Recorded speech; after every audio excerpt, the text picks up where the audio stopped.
Gloire à Dieu, gloire soit rendue au Seigneur, le Dieu Tout-Puissant. Bien-aimés en Christ, je vous salue. Que le nom du Seigneur soit béni dans vos vies, que son amour infini soit avec vous. Nous allons prendre la parole de Dieu. Nous allons aller dans le livre de Jean. On va lire dans le livre de Jean, Jean 11, versets 1 à 45. Je vais prendre tout mon temps pour lire, parce que le message lui-même ne sera pas aussi long.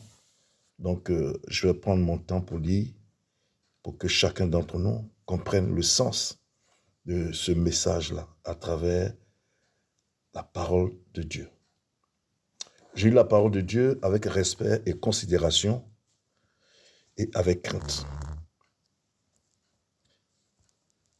Jean 11, versets 1 à 45. Il y avait un homme malade, Lazare de Béthanie, village de Marie et de Marthe, sa sœur. C'était cette Marie qui oint de parfum le Seigneur et qui lui essuya les pieds avec ses cheveux. Et c'était son frère Lazare qui était malade. Leur sœur envoyait dire à Jésus, « Seigneur, voici, celui que tu aimes est malade. » Après avoir entendu cela, Jésus dit, « Cette maladie n'est point à la mort, mais elle est pour la gloire de Dieu, afin que le Fils de Dieu soit glorifié par elle. » Or, Jésus aimait Marthe et sa sœur et Lazare. Lors donc qu'il eut appris que Lazare était malade, il resta 2 jours encore dans le lieu où il était. Et il dit ensuite aux disciples, « Retournons en Judée. » Les disciples lui dirent, « Rabbi, les Juifs, tout récemment, cherchaient à te lapider et tu retournes en Judée. » Jésus répondit, « N'y a-t-il pas 12 heures au jour?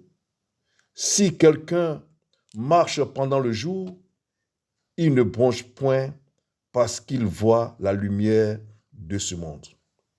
Mais si quelqu'un marche pendant la nuit, il bronche parce que la lumière n'est pas en lui. » Après ces paroles, il leur dit, « Lazare, notre ami, dort, mais je vais le réveiller. » Les disciples lui disent, « Seigneur, s'il dort, il sera guéri. » Jésus avait parlé de sa mort, mais il crut qu'il parlait de l'assoupissement du sommeil. Alors Jésus leur dit ouvertement, « Lazare est mort. Et à cause de vous, afin que vous croyiez, je me réjouis de ce que je n'étais pas là, mais allons vers lui. » Sur quoi Thomas, appelé Didyme, dit aux autres disciples, « Allons aussi, afin de mourir avec lui. » Jésus étant arrivé, trouva que Lazare était déjà depuis 4 jours dans le sépulcre. Et comme Béthanie était près de Jérusalem, à 15 stades environ, beaucoup de Juifs étaient venus vers Marthe et Marie pour les consoler de la mort de leur frère. Lorsque Marthe apprit que Jésus arrivait, elle alla au-devant de lui, tandis que Marie se tenait assise à la maison. Marthe dit à Jésus, « Seigneur, si tu eusses été ici, mon frère ne serait pas mort. Mais maintenant même, je sais que tout ce que tu demanderas à Dieu, Dieu te l'accordera. » Jésus lui dit, « Ton frère ressuscitera. » Je sais, lui répondit Marthe, qu'il ressuscitera à la résurrection, au dernier jour. Jésus répondit, Je suis la résurrection et la vie. Je suis la résurrection et la vie.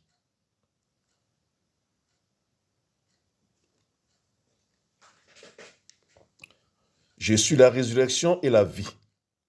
Celui qui croit en moi vivra, quand même il serait mort. Et quiconque vit et croit en moi ne mourra jamais. Crois-tu cela? Elle lui dit, oui, Seigneur, je crois que tu es le Christ, le Fils de Dieu, qui devait venir dans le monde. Ayant ainsi parlé, elle s'en alla. Puis elle appela secrètement Marie, sa sœur, et lui dit, le maître est ici, et il te demande. Dès que Marie eut entendu, elle se leva promptement et alla vers lui, car Jésus n'était pas encore entré dans le village, mais il était dans le lieu où Marthe l'avait rencontré.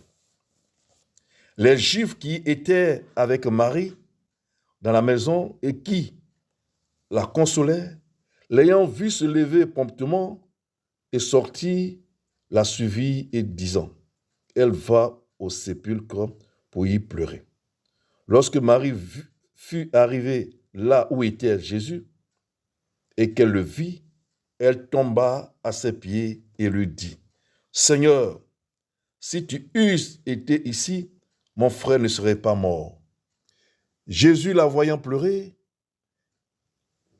elle et les Juifs qui étaient venus avec elle, frémit en son esprit et fut tout ému. Et il dit, où l'avez-vous mis? Seigneur, lui répondit-il, viens et vois. Jésus pleura. Sur quoi les Juifs dirent, voyez comment il l'aimait. Et quelques-uns d'entre eux dirent, lui qui a ouvert les yeux de l'aveugle, ne pouvait-il pas faire aussi que cet homme ne mourut point? Jésus, frémissant de nouveau en lui-même, se rendit au sépulcre. C'était une grotte et une pierre était placée devant. Jésus dit, ôtez la pierre. Marthe, la sœur du mort, lui dit, Seigneur, il sent déjà, car il y a 4 jours qu'il est là. Jésus lui dit, ne t'ai-je pas dit que si tu crois, tu verras la gloire de Dieu? Il ôtait donc la pierre et Jésus leva les yeux en haut et dit, Père, je te rends grâce de ce que tu m'as exaucé. Pour moi, je savais que tu m'exauces toujours, mais j'ai parlé à cause de la foule qui m'entoure, afin qu'ils croient que c'est toi qui m'as envoyé. Ayant dit cela, il cria d'une voix forte, Lazare, sors! Et le mort sortit, les pieds et les mains liés de bandes, et le visage enveloppé d'un linge. Jésus leur dit, déliez-le et laissez-le aller. Plusieurs des Juifs qui étaient venus vers Marie et qui virent ce que fit Jésus, crurent en lui. Amen. Béni sois-tu, Père éternel, mon Dieu. Sois honoré, sois magnifié, Père Saint, sois exalté au nom de Jésus. Dieu de gloire, Dieu de justice, mon âme te bénit, mon âme te loue, mon âme t'exalte, Seigneur Dieu de puissant. Seigneur, je m'efface afin que Dieu tu puisses croître. Oui, Père, viens prendre le contrôle de toutes choses. Viens te glorifier, te manifester, Seigneur Dieu de puissant. Viens nous parler, enseigne-nous, Père, et glorifie ton nom. Au nom de Jésus, je t'ai prié. Amen. Amen. Le thème de mon message, c'est Jésus ressuscite Lazare. Jésus ressuscite Lazare. Jésus ressuscite Lazare. Quand nous parcourons le passage que nous venons de lire, Il y a plusieurs éléments dedans que nous pouvons exploiter. Mais je vais me baser sur la résurrection de Lazare. Oui, Jésus ressuscite Lazare. Que veut dire ressusciter? Ressusciter, c'est ramener de la mort à la vie. C'est faire revivre quelque chose qui est mort. Revenir à la vie. Et dans le livre de Jean que nous venons de lire, on parle de Béthanie. Béthanie veut dire maison du pauvre. Bien-aimé en Christ, il y a 3 résurrections qui me préoccupent dans la parole de Dieu. La première résurrection, c'est celle où le Seigneur a parlé au peuple d'Israël qui était en Égypte et qui a fait sortir ce peuple-là de l'Égypte. Oui, pour moi, c'est la première résurrection. La deuxième résurrection, c'est celle de Lazare que nous allons parler maintenant. Mais la résurrection qui, pour moi, est plus importante aussi, c'est la résurrection qui est pour moi la plus importante, c'est la résurrection de Jésus-Christ, notre Seigneur et Sauveur lui-même. Sachez donc que le vrai fondement de la vie chrétienne et du christianisme, c'est la résurrection du Christ. C'est pourquoi la Bible nous dit que si Jésus n'est pas ressuscité, notre foi est vaine. Elle n'a pas de sens. Et le Seigneur Jésus lui-même dit que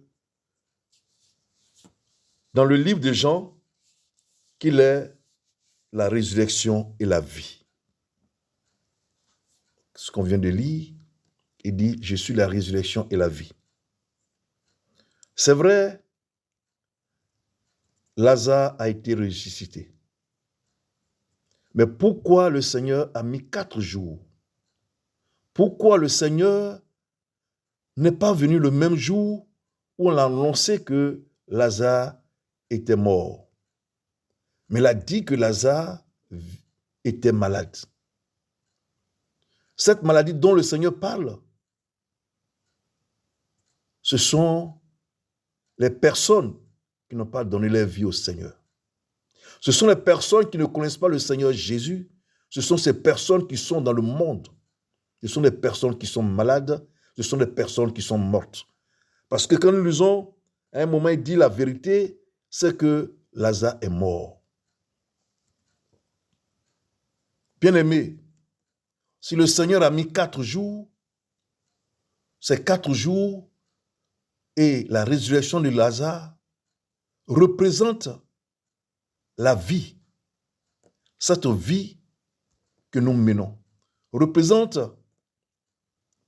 nous les personnes qui avons donné notre vie au Seigneur et ceux qui n'ont pas donné leur vie au Seigneur. Donc l'histoire de Lazare, c'est l'histoire de la vie chrétienne. C'est l'histoire de toutes ces personnes qui ne connaissent pas le Seigneur et toutes ces personnes qui connaissent le Seigneur.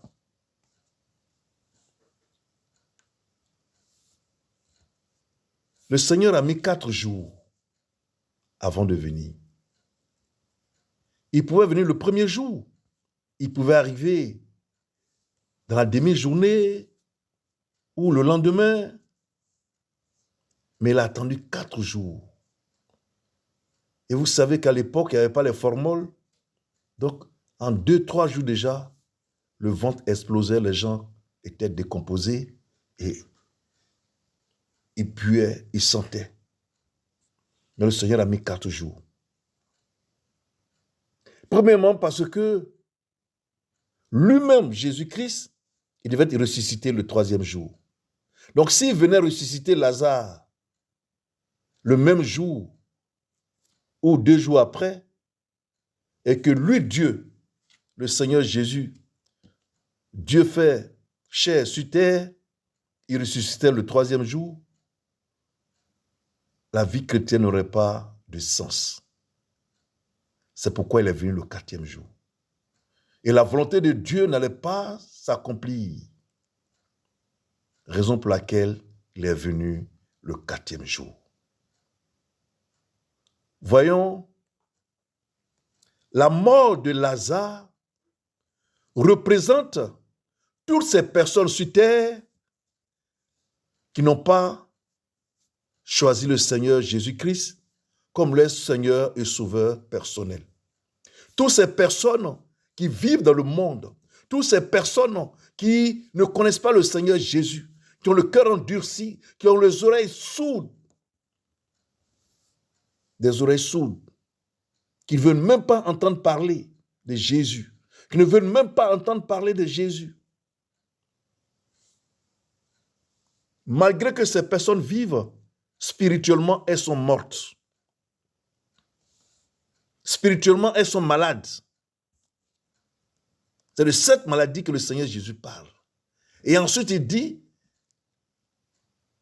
en vérité, Lazare est mort. Oui, lorsque tu n'as pas donné ta vie au Seigneur Jésus-Christ, tu es un homme mort. Tu es une femme morte. Spirituellement, physiquement, tu vis, mais spirituellement, tu es mort. Le diable peut faire de toi ce qu'il veut.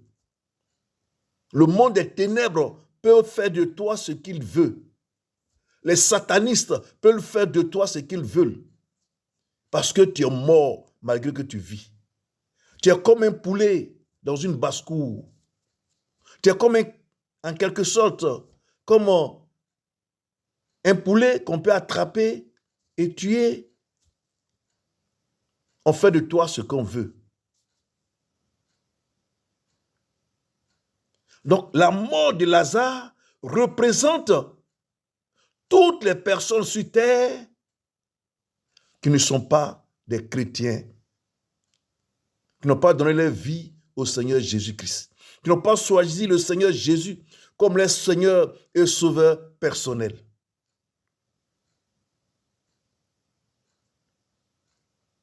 Bien-aimés, voici ce que représente la mort de Lazare. Toute personne qui n'a pas choisi le Seigneur Jésus-Christ, toute personne qui ne connaît pas le Seigneur Jésus comme son Seigneur et Sauveur personnel, qui n'a pas reçu le salut, est une personne morte comme Lazare, même si elle vit physiquement. Spirituellement, tu es mort.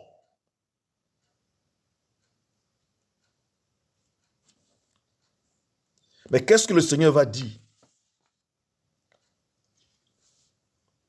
Il dit, Lazare sort.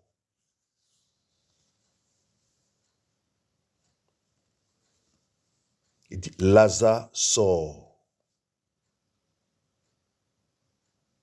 Et le mort sortit, les pieds et les mains liés de bandes et le visage enveloppé d'un linge.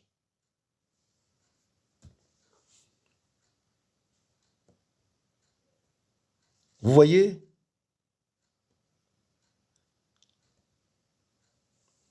Tu as le salut lorsque tu donnes ta vie au Seigneur. Donc, il a dit Lazare sort et Lazare est sorti. Donc, le fait que Lazare soit sorti, ressuscité, cela veut dire que tu viens de donner ta vie au Seigneur. Donc, tu es ressuscité spirituellement. Tu n'es plus mort comme les autres personnes qui n'ont pas donné leur vie au Seigneur. Donc, tu viens d'être ressuscité parmi des morts. Mais on va remarquer quelque chose. Les pieds et les mains liés de bande. Lazare est ressuscité. Les gens sont contents. Ça crie. Ils sont en joie. C'est comme ça dans nos églises. C'est comme ça au ciel. Lorsqu'une personne donne sa vie au Seigneur, lorsqu'une personne choisit le Seigneur comme son sauveur personnel, les gens sont heureux dans l'assemblée, dans cette assemblée. Les hommes de Dieu, ils sont contents, ça crie de joie, parce qu'un frère vient de donner sa vie au Seigneur, parce qu'une soeur vient de donner sa vie au Seigneur. Oui, cette soeur, ce frère vient d'être ressuscité des morts. Et c'est cette joie qui se fait aussi, qui se fait sentir, qui se fait voir dans le royaume de Dieu. Bien-aimés, mais on va le remarquer, dans cette joie, le Seigneur va le dire. Déliez-le et laissez-le aller. Donc, lorsque tu donnes ta vie au Seigneur, tu viens d'être ressuscité de parmi les morts. Spirituellement, le Seigneur vient de te ressusciter. Tu viens d'avoir le salut, la grâce d'être ressuscité de parmi les morts spirituellement. Donc, au moment où les gens sont en joie, mais il y a quelque chose qui se passe. Quelque chose que les gens ne remarquent pas. Oui, il dit, les pieds et les mains liés de bandes et le visage enveloppé d'un linge. Les pieds et les mains liés représentent quoi? Les liens ancestraux. Les mauvais liens du cordon ombilical. C'est ce qui représente les mains et les pieds de Lazare qui sont liés. Donc, au moment où tu donnes ta vie au Seigneur dans une assemblée, les gens sont contents, ça crie, oh Jésus, Jésus. Ils vont prier pour toi. Mais frère, tu es encore lié parce que tes mains et tes pieds sont liés par les liens ancestraux. Parce qu'avant que tu ne donnes ta vie au Seigneur, avant même que peut-être tes parents ne donnent leur vie au Seigneur, les gens adoraient. Ils adoraient des génies, des démons quelque part. Nos ancêtres, nos aïeux, nos arrière-grands-parents ne connaissaient pas le Seigneur. Ils adoraient des choses. D'autres sont les signes de pacte pour faire des enfants-filles, parce qu'ils ne font pas de filles dans leur famille. D'autres sont les signes de pacte pour devenir riches, d'autres pour avoir des enfants, d'autres pour qu'ils se marient, d'autres pour que... Plusieurs exemples. Donc ces liens, nous sommes liés par ces liens, parce que les esprits impurs ne meurent pas, parce que ce sont des princes et des principautés. Ce sont des anges déchus, ils ne meurent pas. Mais nos parents sont morts. Ils n'ont pas dit qu'est-ce qu'ils ont posé comme acte. Aujourd'hui, vous êtes devenus des chrétiens. Oui, mais tu es encore lié par les liens ancestraux. Tes mains et tes pieds sont liés. Et il va dire quoi? On va voir qu'il y a un linge sur son visage. Son visage enveloppé. Et souvent, on met un voile sur ta tête. Et ton visage est voilé par des bâches, par des choses dans le monde des ténèbres. Et physiquement, ta vie ne réussit pas. On ne peut pas te marier. On ne te voit même pas. Tu vas déposer des dossiers pour des contrats de travail, pour avoir d'embauche. Rien ne passe. Parce que spirituellement, on ne voit pas ton visage. Il faut que ce voile soit déchiré, ôté de ta vie, de ton visage. Que tes mains soient déliées, tes pieds soient déliés. Donc tu dois passer par la délivrance lorsque tu donnes ta vie au Seigneur. C'est une obligation pour tout chrétien. Que tu sois pasteur, prophète, évangéliste, docteur, enseignant, apôtre. Il n'y a pas de honte à cela.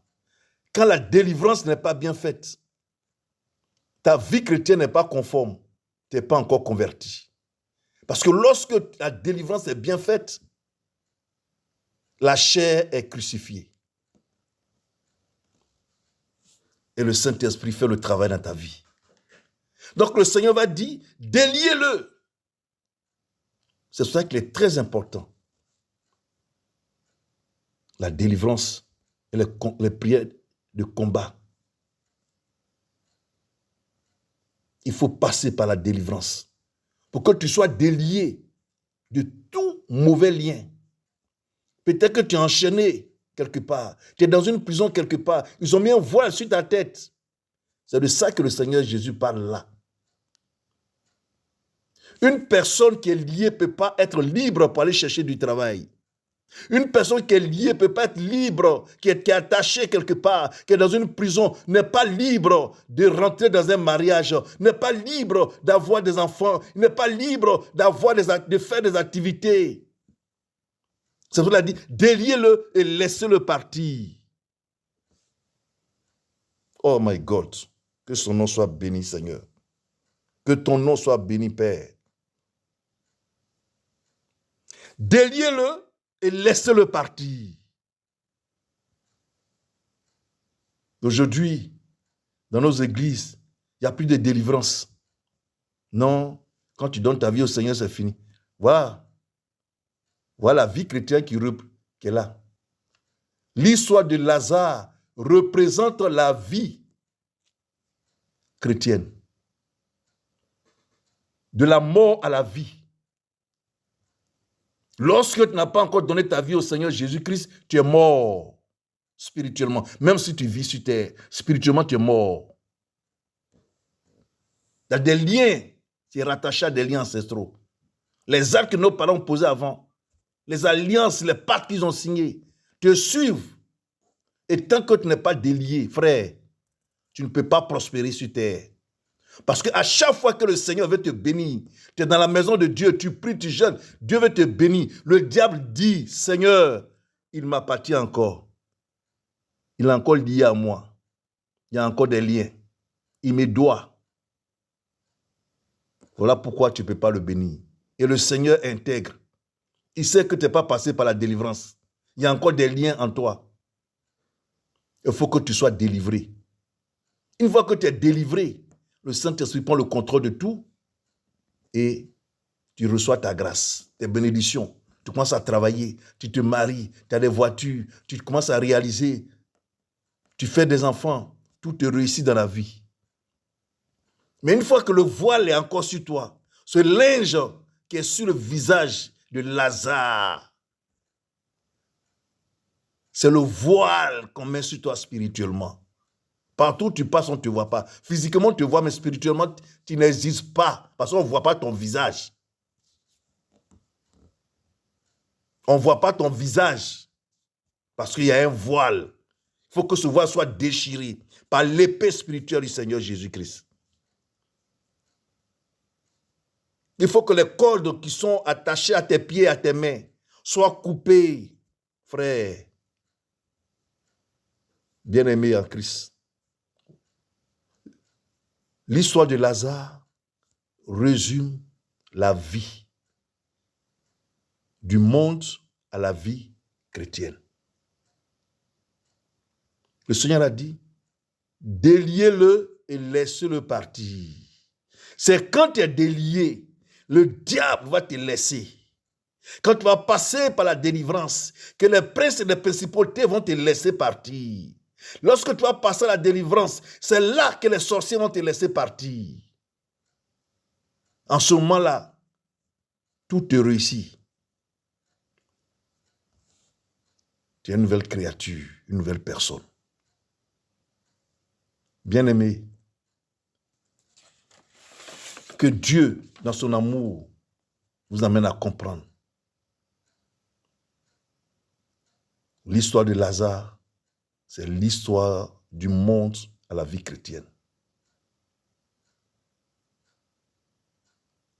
Voilà. Beaucoup n'aiment pas passer à la délivrance, mais tu ne peux pas prospérer. Tu vas rester, tu seras là. Pendant des années, dans la même église, il n'y a pas d'évolution. Tu vas changer d'église, il n'y a pas d'évolution. Parce que tu n'es pas passé par la délivrance. Il y a encore le voile sur toi. Il y a encore Tes mains sont encore attachées.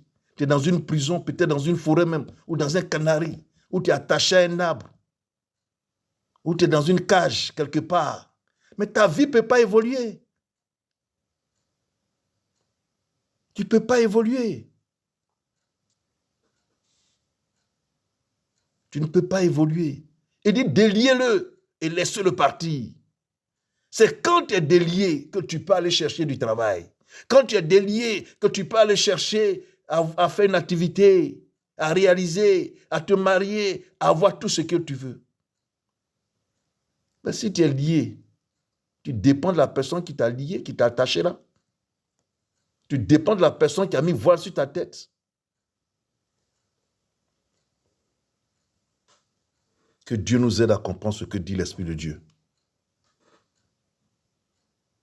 Il dit, je suis moi-même la résurrection. Je suis la résurrection.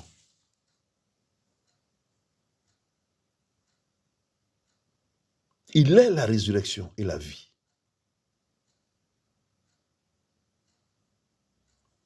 C'est pourquoi, bien-aimés, vous qui êtes assis dans les églises, n'êtes pas passé par la délivrance. Je tiens à vous préciser.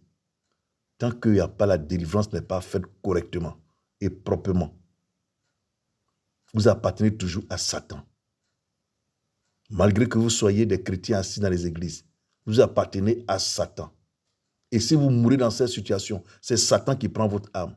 Parce qu'il y a encore les liens ancestraux. Vous avez encore des liens qui sont rattachés.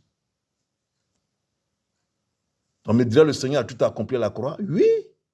Spirituellement, il a accompli pour lui. Physiquement, toi, tu fais quoi? Pour que ce qu'il a accompli spirituellement se rattache à ta vie. Lui, il a fait sa part. Toi, quelle est ta part physiquement? C'est le spirituel qui domine dans le physique.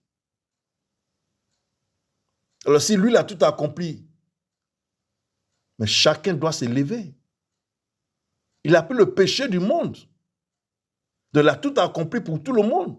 Mais individuellement, chacun doit s'élever. Chacun doit prendre ses responsabilités. Aujourd'hui, toi, tu m'écoutes. Sache que si tu n'es pas passé par la délivrance, aujourd'hui, tu dois t'élever, chercher à faire ta délivrance afin de pouvoir rentrer dans tes grâces.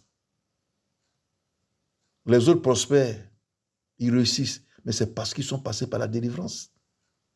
C'est parce qu'ils ont fait les cuits d'âme. Ils ont fait des repentances sincères. Voilà. Jésus-Christ est le Dieu qui guérit. Oui. Jésus, c'est le salut. Jésus, c'est la délivrance. Jésus, c'est la guérison. Il est le Dieu qui guérit, le Dieu qui sauve. Il donne la paix dans l'âme de ceux qui sont troublés.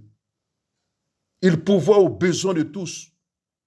Il est le maître des temps et des circonstances. Il amène à l'existence ce qui n'existe pas.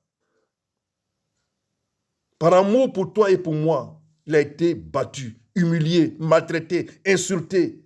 Il a été cloué à la croix. Oui, par amour pour nous tous, il est mort à la croix, enseveli. Ressuscité le 3e jour pour que nous soyons sauvés. Il est avec nous depuis pour nous guérir, pour nous restaurer et nous rétablir dans nos droits divins. Que Dieu, dans son amour infini, au travers de ce message, que vous soyez délivrés. Que vous soyez délivrés. Vous qui êtes assis, rien ne va dans votre vie. Rien ne va dans votre vie. Vous êtes encore sous le joug des Égyptiens. Vous êtes encore sous le joug des Égyptiens. Que Dieu vous aide à sortir de vos situations. Oui, Père, souviens-toi de tes enfants. Bien-aimé, le Seigneur est à la porte de ton cœur. Ouvre-lui ton cœur afin qu'il rentre souper avec toi. Afin qu'il rentre dans ton cœur pour t'apporter cette paix, cet amour, cette joie de vivre pour te délivrer, te restaurer et t'apporter dans sa grâce infinie, afin que son amour se rayonne dans ta vie, que tu rendes témoin de ses hauts bienfaits.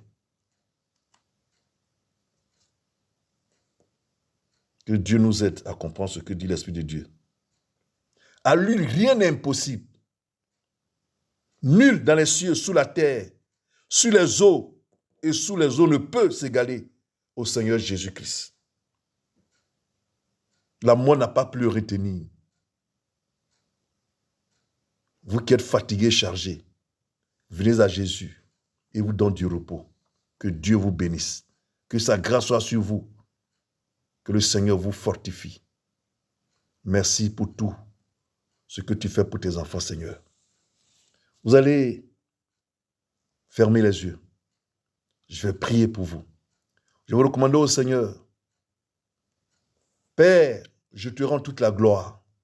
Je te dis merci pour ton amour. Merci parce que Dieu, ta résurrection, Seigneur Dieu de puissant, que la puissance de ta résurrection, Père, ressuscite tout ce qui est mort dans la vie de tes enfants, Seigneur.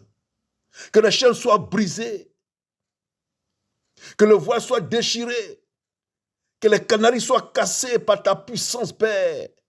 Que les cadenas des chaînes, oh Seigneur Dieu, soient brisées, cassées. Que, oh Père Saint, les portes, oh Seigneur Dieu puissant, oh Dieu de gloire, des prisons spirituelles soient brisées, consumées par ton feu, et que tes enfants soient délivrés. Au nom puissant de Jéhovah El Shaddai. Que ton feu dévorant, Père, consume toutes les forêts dans lesquelles se trouvent tes enfants. Dans le nom de Jésus. Dans le nom de Jésus. Libère tes enfants, Père. Comme tu as libéré Lazare dans le nom puissant de Jésus. Merci, Papa. Remplis-les d'amour. Agis puissamment dans les vies. Que la gloire, la puissance de façon te soit rendue. C'est dans le nom de Jésus que je t'ai prié. Tout le monde dit Amen. Que le Seigneur soit avec vous. Que sa grâce soit sur vous. Que le Seigneur, dans son amour infini, au travers de ce message, nous accorde la délivrance et la restauration de Dieu. Dieu vous bénisse.